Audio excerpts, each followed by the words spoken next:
Well,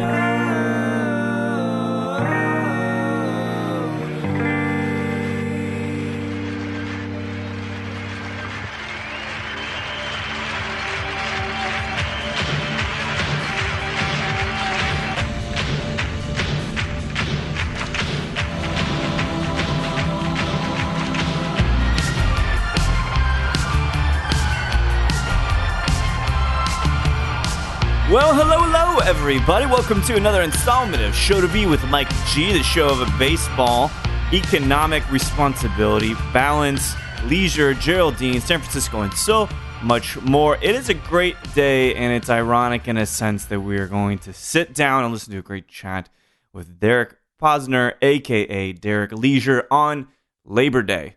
There's no better time to practice leisurely living than on the day that is ironically called Labor Day. Derek stopped by recently. We talked about life, his shrewdness as a businessman, a real estate owner, his brief stint with athletics, the beard, balance, keeping healthy, Le Logis, and Grey Goose, this latest chapter as he is here in Austin representing the beautiful vodka. The Bacardi team, good bunch of folks, had many of them on the show, and it's great to add Derek to the lot. So without further ado, I hope you guys enjoyed this great chat with Derek Posner of Grey Goose.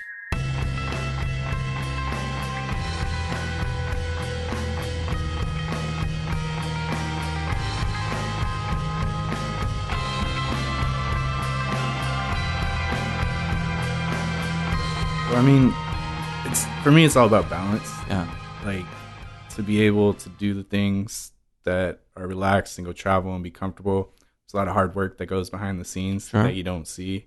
I've been working since I was 16 years old. I bought my first property when I was 22. No shit. Yeah, so a lot of that's helped me parlay the ability to be able to do the things I'm doing now because of I sacrificed a lot from the ages of like 16 to 22, working 2 jobs and, not going to school and stuff like that, to be able to set myself up financially to be able to kind of come back to it later in life. So that's pretty smart, man. Yeah, I was kind of like, I used to play baseball.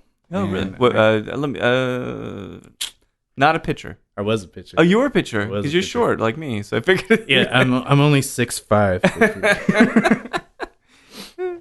No, that makes sense. But how does? Okay, so you talk about 16 when you're buying your first property, which is very insightful, especially at that young of an age. Like, isn't it hard to work so much and to train and do the baseball thing so much? Yeah, well, because I had weekends off. So basically what I would do is when I was playing baseball, especially in college, I'd work Monday. I'd have school Monday through Friday. And I was down in San Jose. Yeah. It's about 45 minutes south of San Francisco. And then I would come back for Friday night shifts, Saturday shifts, and Sunday morning. No way. And then go back to school on Monday. And then once I stopped playing baseball, so I stopped going to school. Did you get injured or just lost interest? I blew out my shoulder between senior year of high school and freshman year of college. Oh, no kidding. So my first couple of years of college were just rehabbing, recovery. Rotator cuff stuff? Rotator cuff, biceps, tendon, and labrum all had different levels of pain. Yeah.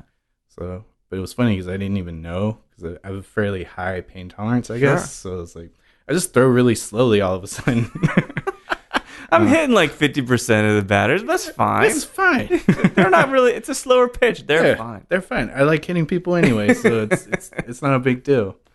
But yeah, it was cool. Like, well, so real quick, did the injury change the way? Because if you're thinking about, well, here's my path, right? Yeah. I'm going to do this thing. I'm doing college baseball. Maybe hit the major leagues, right?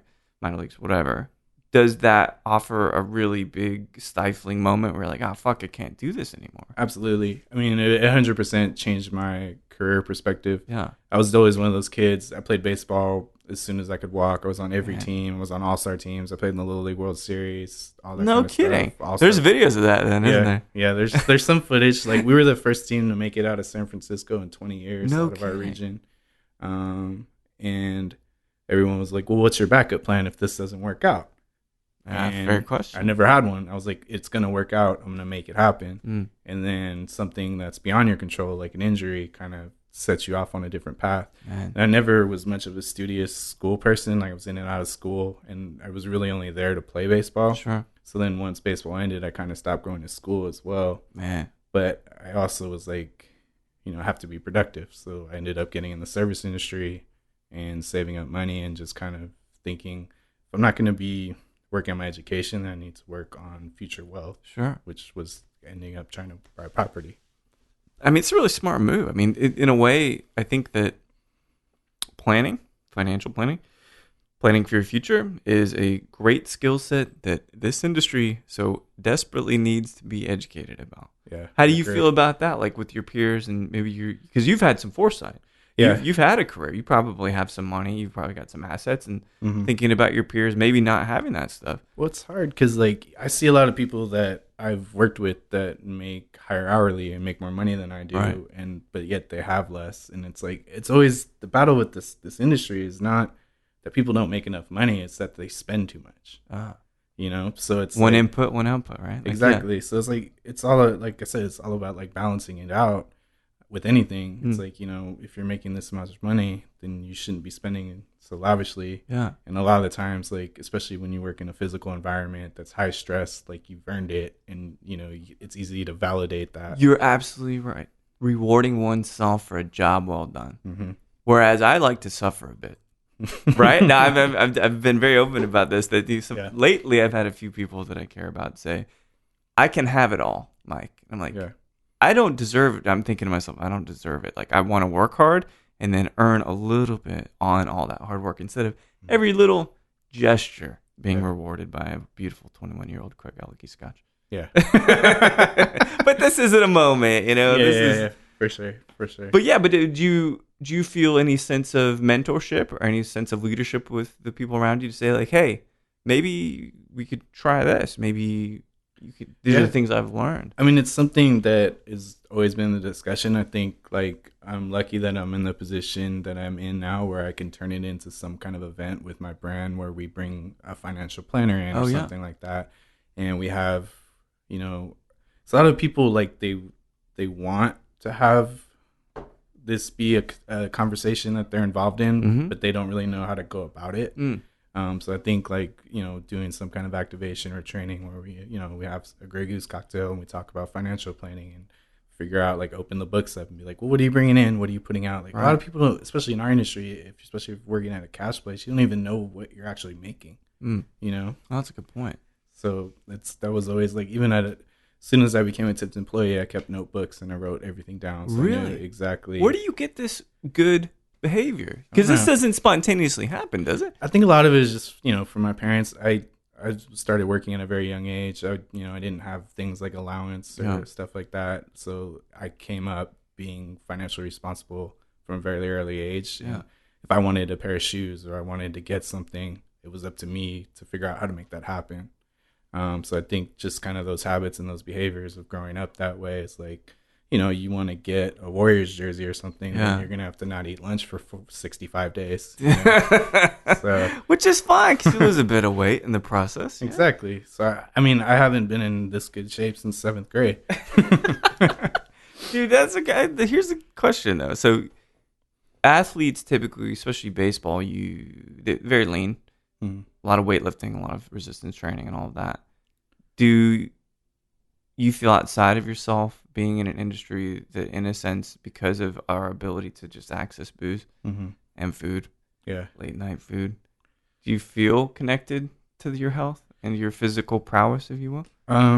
It goes back and forth. I think especially being in advocacy, it is something that you have to interject into your life. It's not part of the balance that will naturally come with it because you're kind of always available for work. You're always working. If you go out, people see you as this person, even if in your mind you're like, oh, I'm going to take a day off today. You're never really off, and there's always something going on.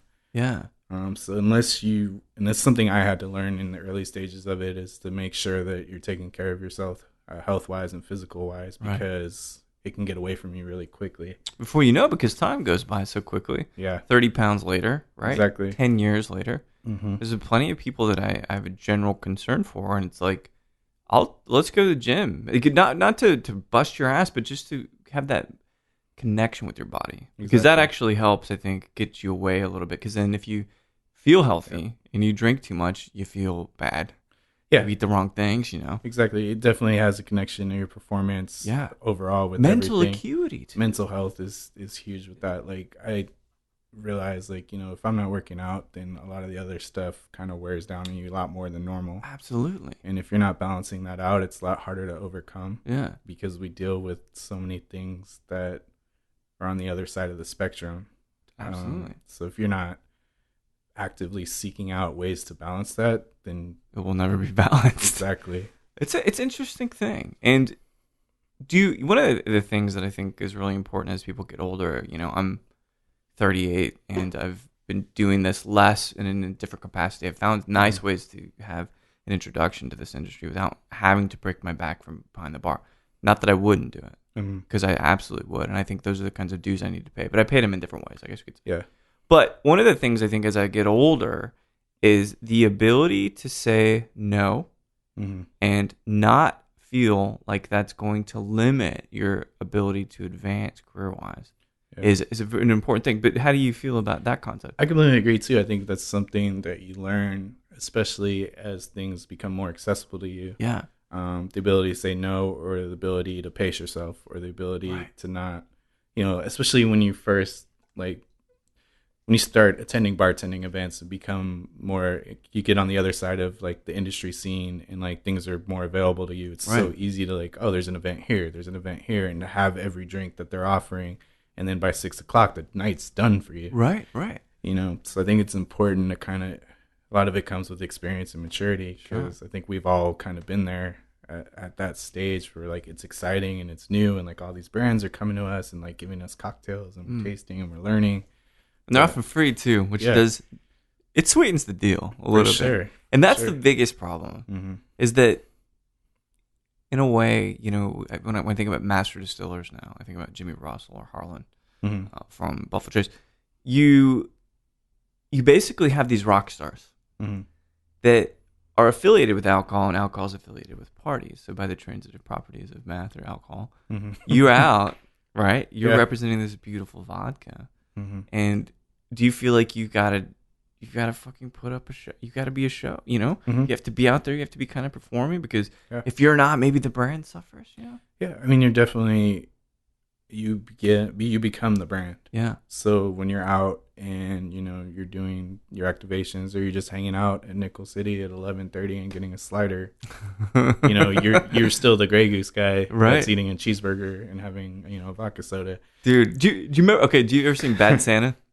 So remember when Billy Bob? This is exactly the separation that needs to occur.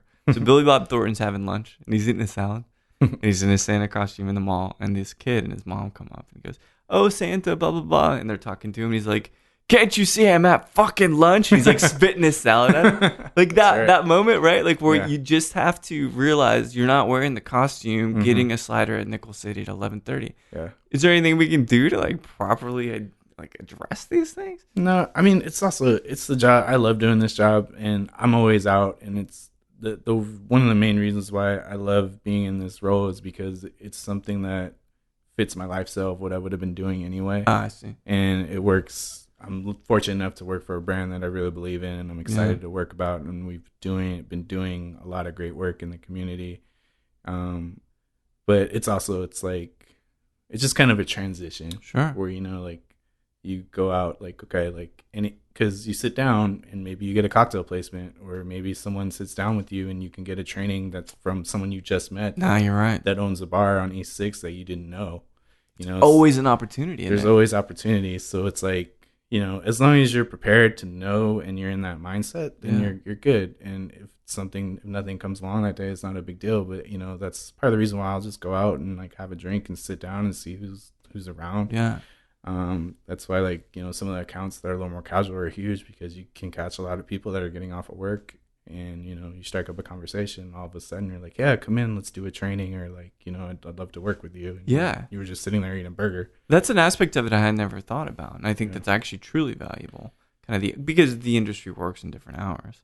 Obviously, you're doing your sales calls and whatever placements or whatever recaps for the month during the day, the 9 to 5 hours. But really, the true lead generation, if you will, occurs at that bar at 11:30 at Nickel City.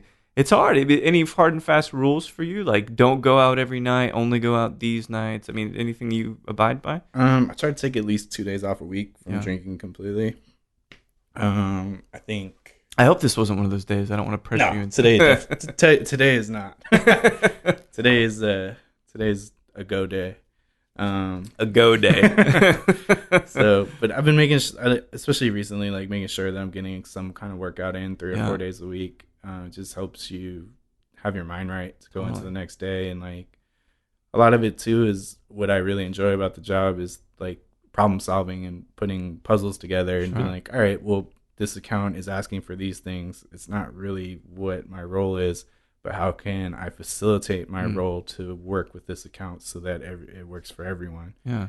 Which is the cool thing about our programming is that it's not strict. It's very like, these are the basic messages that you want to get across, but you execute them as best you can in your market with your people.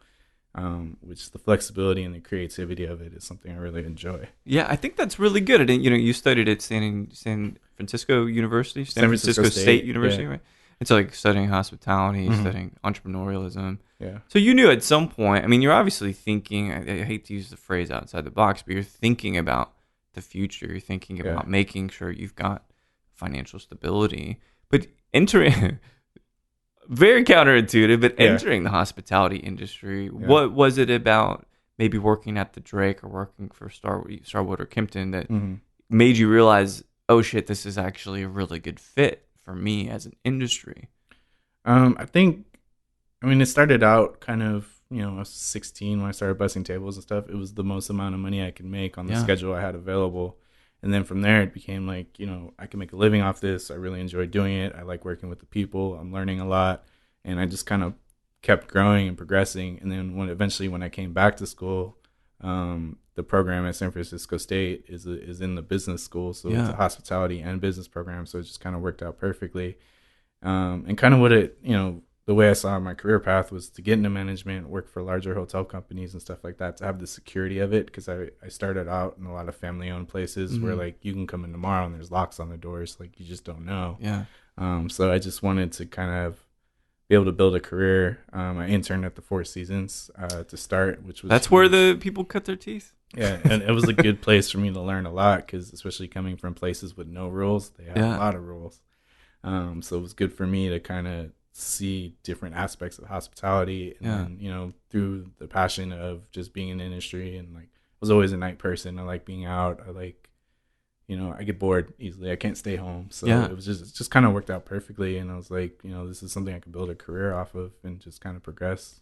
That's great. But San Francisco born and raised though, right? Or did you live slightly outside? I was born in Queens, New York. No shit. But how long were you guys there? Only about a year. Oh yeah. But all my family, parents, grandparents, cousins, aunts, uncles, everyone else is still in New York. So no way. We're kind of, so I used to spend at least 1 month of summer there. We'd go live with grandparents or my cousins and hang out.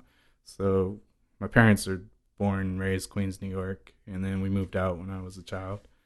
And I grew up in San Francisco until the last 4 years when I moved here. Dude, I mean, my mom was born and raised in San Francisco. Oh, nice. I didn't know that. raised that way, and like the tales she regales me of seeing the Grateful Dead's first show. Yeah. And like this kind of period in history and stuff. How does it feel to grow up and kind of come to your own in San Francisco? I mean, because my perception of it is incredibly open, incredibly accepting.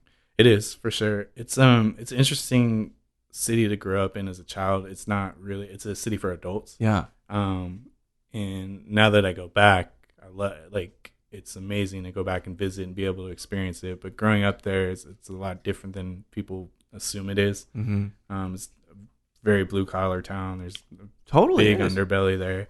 But like growing up in the neighborhoods I grew up in, it's a lot different than the image that people have. But coming at one of the main reasons I moved is because the gentrification there is so rapid and things are changing so quickly that it's changed a lot. And like you go to places that don't exist anymore, and like it's always been a transient city where people are coming in and leaving and stuff like that. But a lot of the time, this is the first time I've ever seen like some of the culture leave the city and not come to the city. No kidding. So getting pushed out, getting sanitized. Yeah, for sure. That's how, and you said about 4 years. Mm-hmm. I've been here about 18 years, and the Austin culture is also becoming sanitized. And I don't say that with, any kind of sense of resentment. I don't tell people to get the fuck out. I think that's really foolish, and that's what they did in Germany, right? Exactly. Accept people. Yep. But the thing that scares me about Austin is like there's not a lot of regulation here to stop that. Right. In San Francisco, you can't build anything. So it's like there's rent control and stuff like that. So if your lease is up in San Francisco, you can be rated $20 a month legally. So a lot of people could stay there and they can stay in their, where they've lived forever. Right. You live in a place like Texas, they can raise it to whatever they want when your lease is up. So that part kind of scares me, where it's like that can happen so quickly and there's no real regulation on You're absolutely right. how to monitor that. Because we can build all the way out into Buda. You can do whatever you want to, right? Like Texas and all of its glory is a massive massive real estate hog. It has just so much available stuff. Yep. But that's a really interesting point, because how Austin appears to be to people that maybe want to come here for a weekend or for a bachelorette party or whatever, how it actually is like outward facing to the rest of the country. People are doing well and still not really having the best accommodations. You know what I mean? Back to your point again about wealth disparity. The image of Austin, it far exceeds its ability to actually pay and have people live that way. Exactly. I mean, because I've always looked at it as like you make $150,000, but you have $130,000 in expenses. Right. What are you really making? What's the point? Yeah. You know, I'd rather make $60,000 and have $15,000 in expenses. Right. I have more money. Yeah. You look at it like that. Yeah. I don't know where you got this thing. I don't know where you got this hat, this very P&L centric and accounting insightful hat. I did study accounting for a month and a half. Oh, there you go. It was a fucking intense month and a half, wasn't it? That was over that real quick. Very, very influential. But it's a weird thing. Personal finances, business finances, that balance, kind of preparing for the future. It's interesting in this industry as well, because it feels like you want to live fast and die hard, or live hard and die fast. For sure. I mean, and so we don't think about maybe 20 years from now. No, you don't, because I've been, one of the main people is like, I'd rather live 100% of these days than 40% of more days, Yeah, interesting. Which is, a perspective on looking at things. But kind of the way I see it is like, going back to being able to travel and like, I can go abroad and do other things. It's like, this is the only way I can have that lifestyle for myself, is if I figure out how to kind of move the dominoes around, right? Like fit the puzzle pieces. You're right. It's basically compartmentalizing and keeping your silos all filled with money and kind of time. How about family and stuff? Do you think about that piece, getting married, settling down? Yeah, I do. I'm not asking for your girlfriend or whatever. We never talked. So I'm not. I mean, I don't know. I'm also like, I think especially when you're in your right mind state, it's like it's important to just kind of just act positively and think positively and just do right, and everything else will kind of fall into place. It's a karmic thing, man. Yeah, for sure. I believe that you feel kind of connected, that you put out good stuff, you get good stuff back. Exactly. Yeah. So, that's a San Francisco thing. Man. You just try to be good and make a good effort. And things will work out. Maybe, if it takes a little longer, that's not a bad thing. Maybe there's some other things you need to do that you wouldn't have been able to do if you had started a family at this time. That's a good point too. I kind of, I won't get on that tirade about families and stuff, because, obviously my mom had me. That was a good move. At least as far as I'm concerned. So I agree. We still talk. We got a great relationship. So it worked out long term for her. Yeah. But one of the things that it makes me wonder though, so you go from this place, maybe you're identifying some things in San Francisco, see some writing on the wall, maybe the denaturing of the culture. What was it about Austin that drove you here? What was the connection here? It was, literally throwing darts at a wall. Yeah. I got a map right here. I wish I had some darts, actually. Yeah, I might end up at South Africa by the end of this. It's a very small map. So. Tunisia, god damn it. The extent of my Texas experience before I was a resident was 2 layovers at DFW, one of which I didn't even get off the plane. Oh, jeez. So I had never been to Texas. Literally, I kind of narrowed it down by to be completely honest, I was looking for girl-to-guy ratios of single men in my age group. I think that is a reasonable metric to use before moving to a place. Yeah, so it was like, 3-1. I was like, this is perfect. So, yeah, that was I looked at, and the salaries were fairly competitive. The girl to guy ratio was on point. Yeah. So I kind of narrowed it down between here and Portland. But Portland was kind of similar to San Francisco, and I'd been there 5 or 6 times already. Yeah. So I just wanted to do something different. I applied for one job, and I had an offer letter within 8 days. No way. So what was your first gig here in I Austin? was managing Trace at the W. Trace, that's right. Okay. That's a Starwood? Starwood. Yeah. They're owned by Marriott now. Okay, Kind of like a little merger takeover. But yeah, I applied for the job. Had a phone call interview on Friday, an interview with Human Resources on Sunday, which was like put me on high alert that like this is probably gonna happen. Sure, yeah, fucking Sunday. Yeah, HR working on Sunday. Yeah, right before 4th of July. Too. Oh, yeah. I was literally driving up to Lake Tahoe for 4th of July weekend, and I took the call. We stopped to get lunch, and I took the call there and had the interview and had a job offer on Monday. It's almost 4 years to the dot, isn't it? Almost. Yeah, I got here. I left August 1st, and I got here August 5th, No way. 2014. I packed up the car because I didn't want to fly because I knew if I flew, I'd have to work the next day. So I was like, I kind of wanted to like progressively transition, dip your toes in. Exactly. Right, just kind of before you totally jump in. Yeah. How was that experience? It was cool. I mean, especially never being in Texas and like literally just coming here based on stereotypes and like internet research. Girl to guy ratio. Exactly. Girl to guy ratio. I think that's a very honest thing, and I really appreciate that. You do want to have a good relationship in the place you're moving towards. I hear Portland's really difficult. The ratio wasn't the same, and that's why I'm not there. It's a great place to visit. Sure. But yeah, like, I drove here, so I went from LA to Phoenix and I spent the night in El Paso. And like when you get to El Paso, it's like when you think of what Texas is in your mind as someone who's never been here, you're like, all right, like this is Western and this is border town. And absolutely. Like, it's like, okay. And then I drove through, and once you start to get to the Fredericksburg area, the landscape completely changes. It does, It right? blew my mind. I had no idea like there was any like real waterways here, or how green it was going to be. Peaches? Really? Peaches? Yeah, and I was like Tuscany in Texas. Like, what the hell is this? I didn't know there was wine here. I stopped, and my mind was blown. And it was really cool. Like I remember like very vividly kind of the drive. I came in from the west and got off on Cesar Chavez. I got in right around 5 o'clock and just seeing people running the trail along the lake and seeing how green it was. And then I turned right on La Vaca and the W was right there. I was like, this is going to be good. It's a good, that's when you think about Austin, that is the place. Watch those people running foolishly. Yeah. I don't know why. I hate running. But anyway, it's a beautiful trail. It's, it's good to look at. Yeah, it's good. That's like kind of just a cinematic moment, And you're like, okay. This can be all right. You ever see Boyhood? No. It's a great movie, a little bit long, but that last scene where like everything just kind of comes in, it's like, I've arrived. Yeah. Yeah, it's like that thing. It was good. It's just like, I don't know, like I decided to rent my place out back home, and my director of operations, who was like 2 levels above me, just moved out of his place, and he needed a spot, and he was literally like heard that I was leaving, and he was like, I'll take it.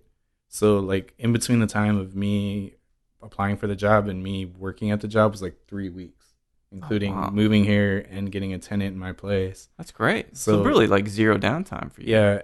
And it really was just like back to the karmatic thing. It's like everything is helping you, facilitate you to come here. Like it's telling you, the universe is saying, this is the right thing to do. Yeah. This is the right time. Go. So you don't fight that. That's right. Fear sometimes prevents us from doing the greatest things ever, because all of the tides are moving in the right way. Exactly. People are telling us the right things, and we either can accept it or we can ignore it and be afraid of the change. Yeah. But I love that. I mean, you consider yourself obviously very open to reading things that are like around us for opportunities. Yeah. I mean, it was too easy to be like, this isn't right. Like something is telling me like, go. Here you are. Like invisible hand. Yeah. So here you are, 4 years. Yeah. See, you've made a big splash in 4 years.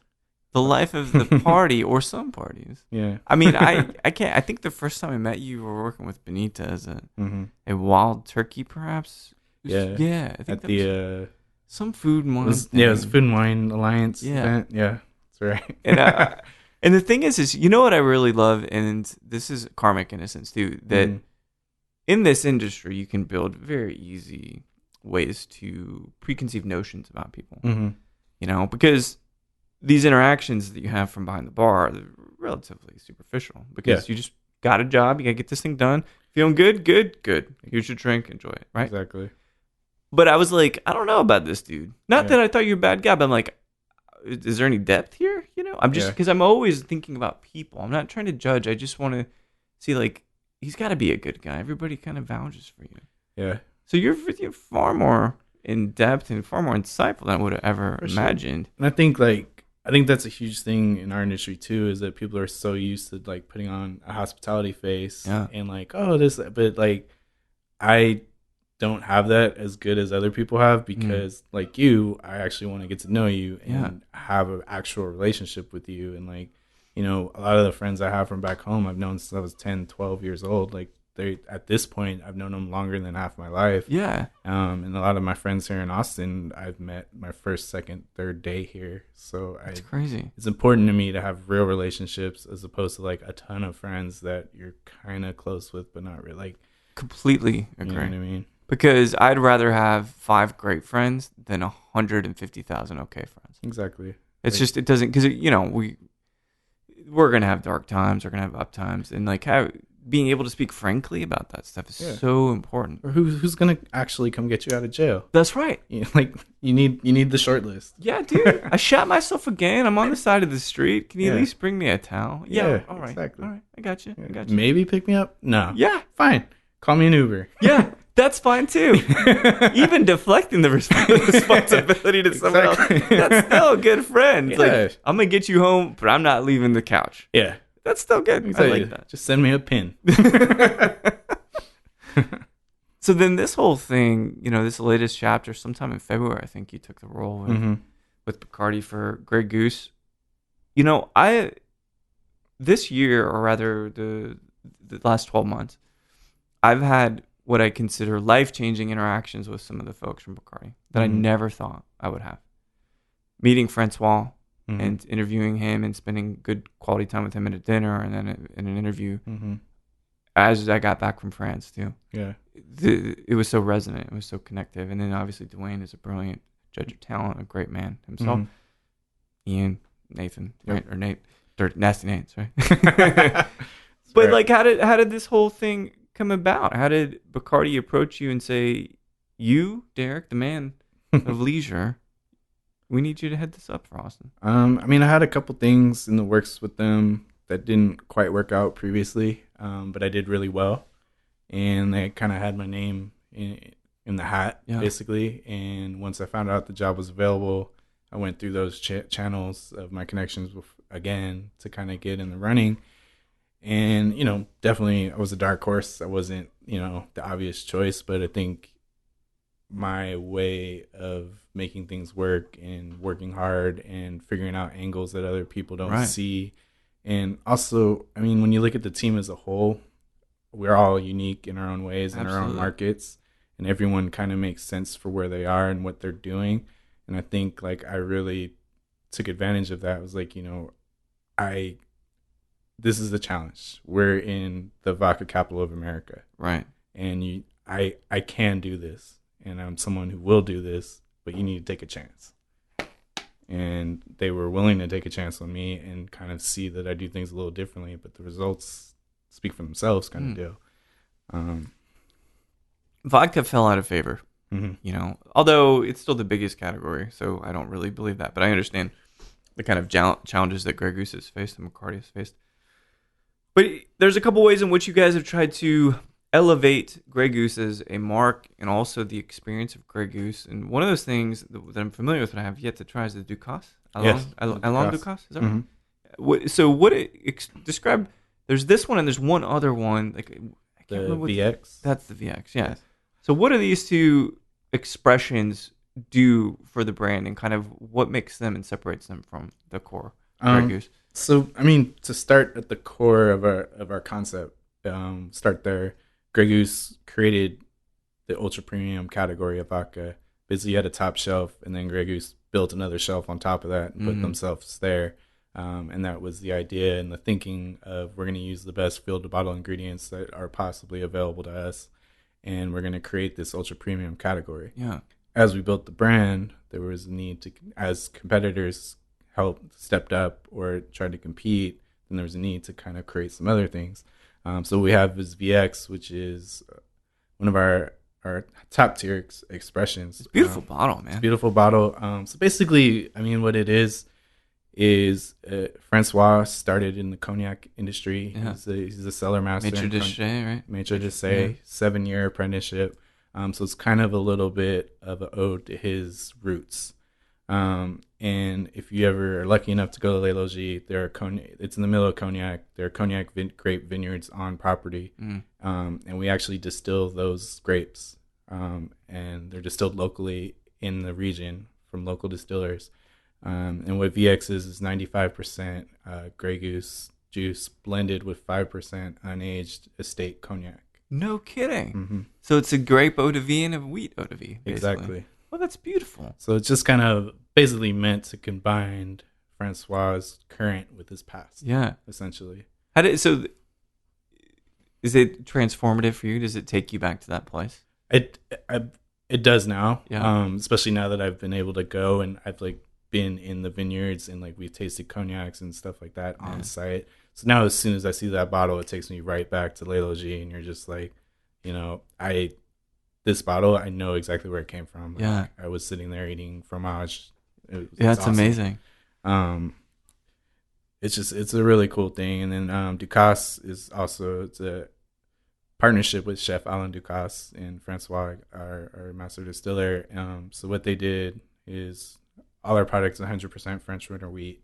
We take that distillate, and then they take 4 different toasts of the French winter wheat at different times and take the extraction and blend that together. Whoa! So it's just the essence of the wheat at different kind of caramelization levels or whatever that you blended back. So it took them 5 years to decide on each level of how they wanted the toast to, how far they wanted to toast it at 4 different times. How does that taste? I can't even imagine. It's like a vodka I've never had.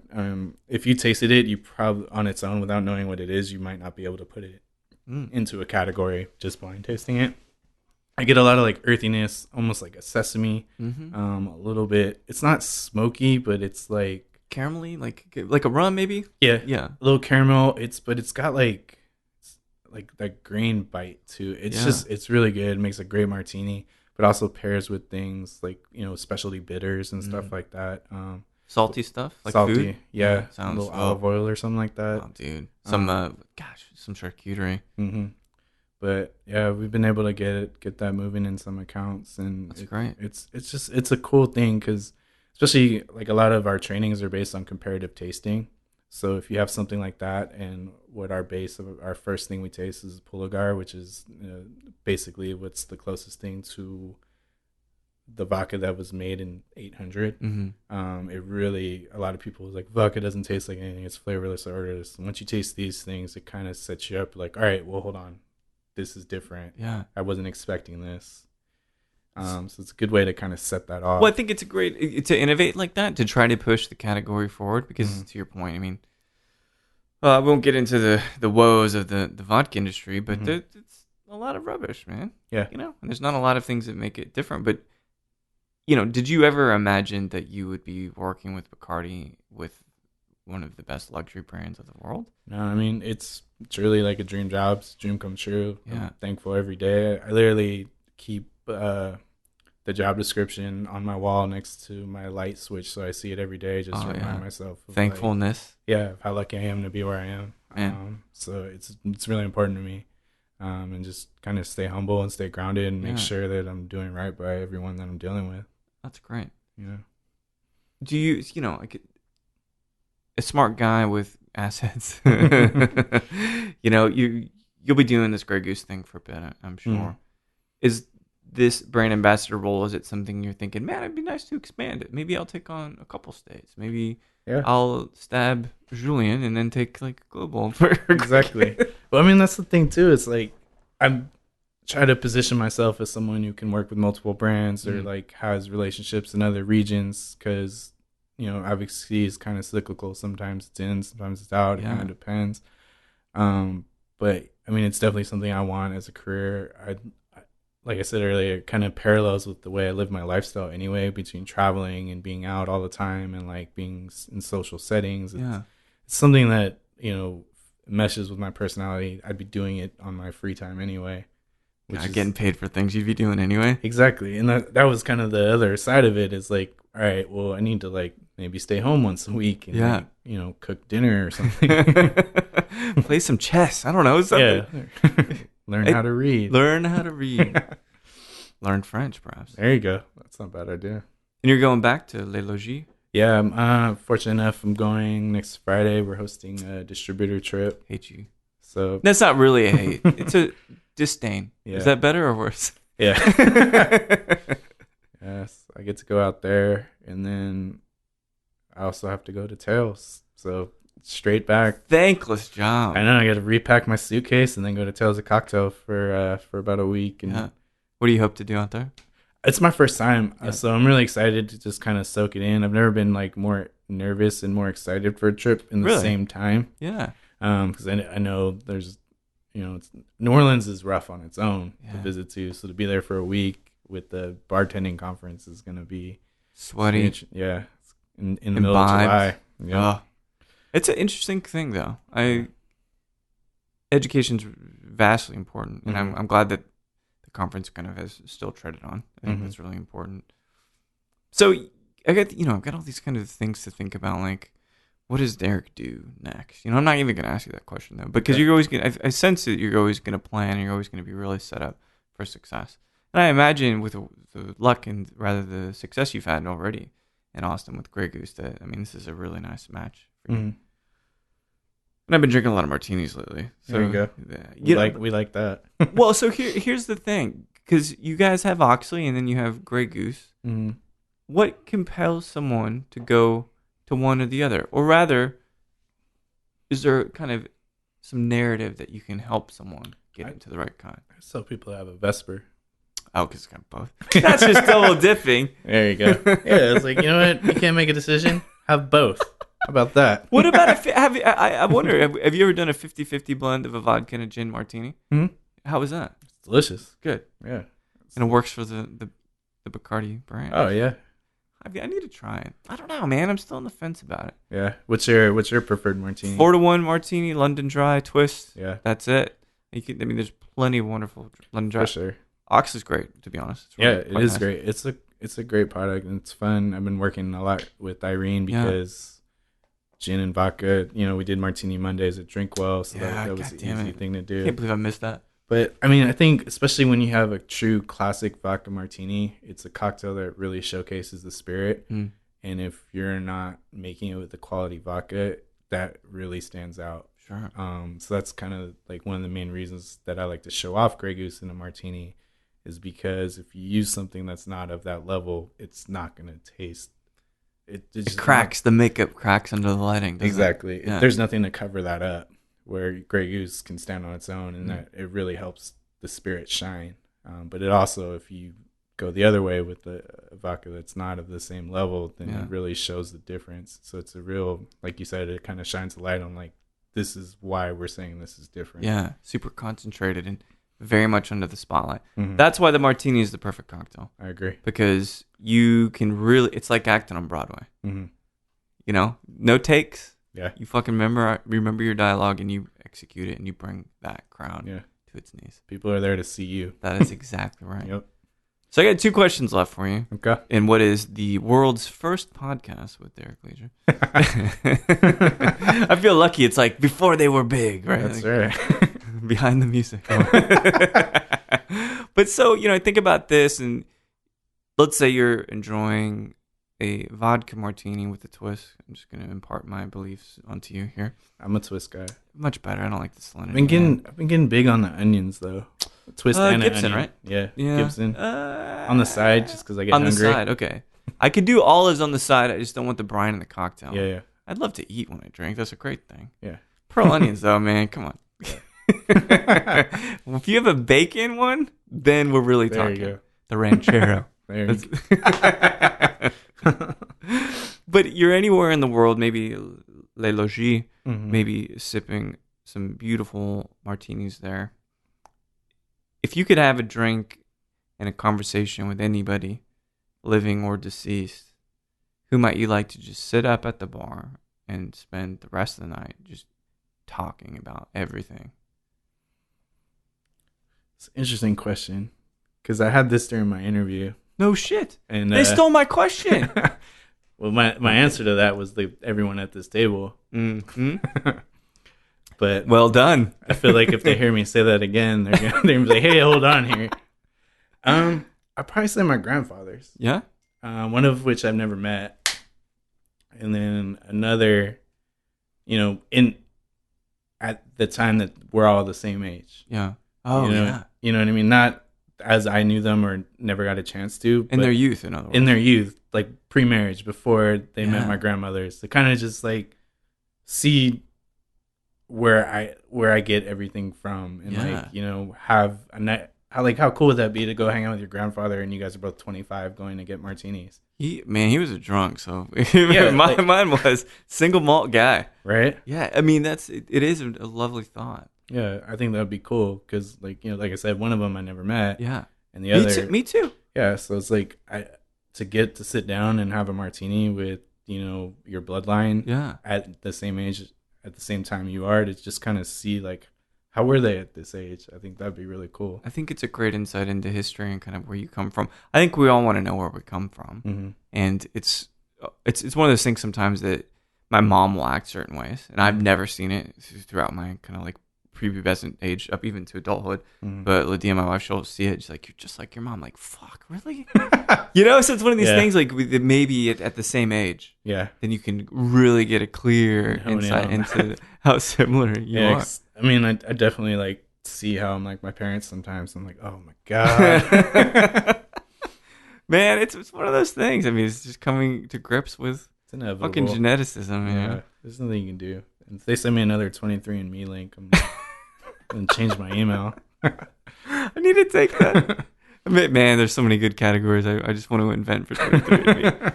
Well, you probably won't die quick, but you're going to die young. Like that's a category you're eligible for that. There you go. Well, so the last question, it looks like, and there's the last name difference and stuff, so maybe, I'm not going to make assumptions. Maybe your folks got divorced like early on or whatever, and you guys moved. Yeah. Yeah, something like that. But your dad seems like a hell of a rock star. Yes. So, I don't know. The whole last name thing kind of started when I was applying for jobs, and I just didn't want people creeping on my Facebook. Yeah.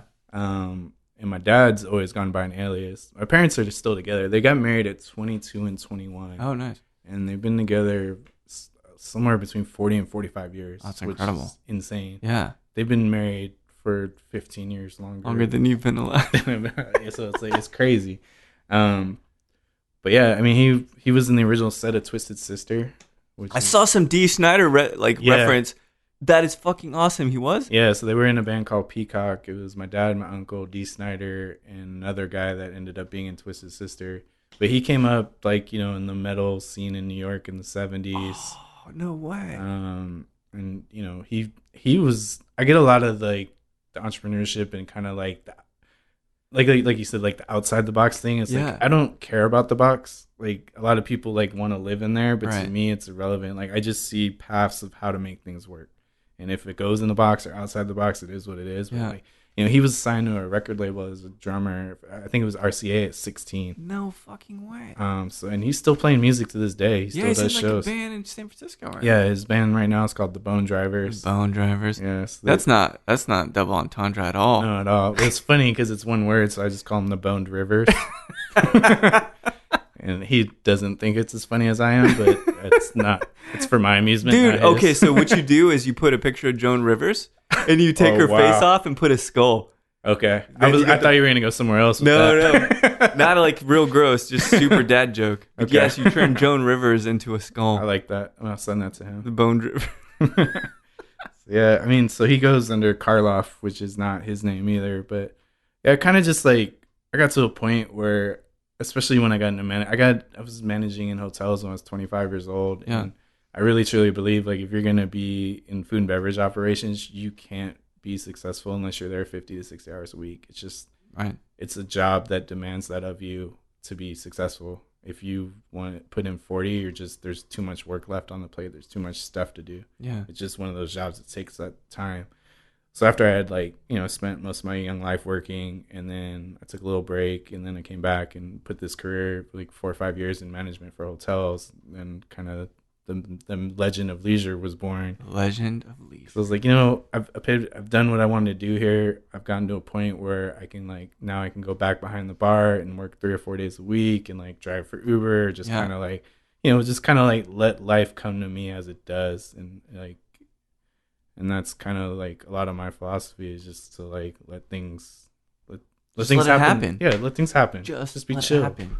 Yeah. Don't have too many expectations, because it frames what you want to do with it next instead of just letting it come to you. And the lower you set the bar, the easier it is to walk over. Lower standards, you find more dates, you find more jobs. It is a way to live. Yeah, man. I've never been more successful. Because the bar's so low, anything's above the bar. That's right. This is a great fucking philosophy. Now, maybe underselling someone's capabilities and their natural and innate talents. Who cares? That's none of our concern, I don't think. Exactly. Man, well, it's, you know, I'm so glad that you came by. I'm so glad we get to chat about all this stuff and talk about some metal from the 70s. Drink some Craig Ellicky. Obviously, we're going to crack into this Grey Goose here shortly. And it's beautiful family of Bacardi folks. Mm-hmm. I'm so glad you're in Austin. Appreciate that. And we got to keep talking. Absolutely. So thank you so much. Thank you for having me. I really appreciate it. I'm honored and humbled to be here. Oh, my pleasure, man. And yeah, man, this was great. Great. I'll be back tomorrow if you want. Yeah, call my secretary. Facebook me. There you go. Thanks, Derek. Talk soon. Thank you, man. Appreciate it. Well, there we have it. Derek Posner, the very responsible, very erudite, very savvy, business-centered guy. Now in Austin, Texas, representing Grey Goose. It's a good personality. You know, it talks about some of the struggles of making sure you're behind the bar and engaging with people, but also maintaining the business mind. Always keeping your cool, keeping your shit together, because the more and more you drink, the less and less work gets done. So again, going back to this core pillar of our existence, or at least what we're striving to do, and that is balance. If you're going to drink, fine, but make sure you rest. If you're going to be out and social, also make sure you have time for yourself to think, perhaps yoga, perhaps meditation. I'm going to go on a brief tangent here. This past month or two has been a very, very trying one for me personally. And the past few weeks, I have not put out a show. I've been in the process of moving, been in the process of reconnecting with myself, reconnecting with people around me. And despite some dark times, despite some stupid self-involved activities, I cannot thank this community enough for being supportive and showing that, in fact, I have resonated with people. This balance is truly there, and people do care. So this is all just to say it may feel bleak at times. It may feel insurmountable, depressive, all of these things that alcohol just furthers and really, really heightens. But there are people there that care. There are people that want to listen, that want to be there for you. So you need to confide in people. And I hope for those of you who listen to the show, for those of you who have been on the show, you can always count on me to be there for you. We can talk, we can chat, we can do anything we need to do. But you are important to me. And I now realize, or am starting to realize, that perhaps I am important to you too. So Derek, thank you so much for talking about these things. It was kind of a trigger. And again, the show is back on the road. You'll see more episodes coming soon. And I really appreciate you taking the time out to listen to Show to V. So thanks everybody for listening to Show to V. No matter how ensconced you are by the Sinner series with Bill Pullman, that amazing man, and Jessica Biel just dropped on Netflix. So if you're thinking Ozark Season 2 is pretty dark, not sure I can watch a show that is so gray for 2 whole seasons, please keep listening.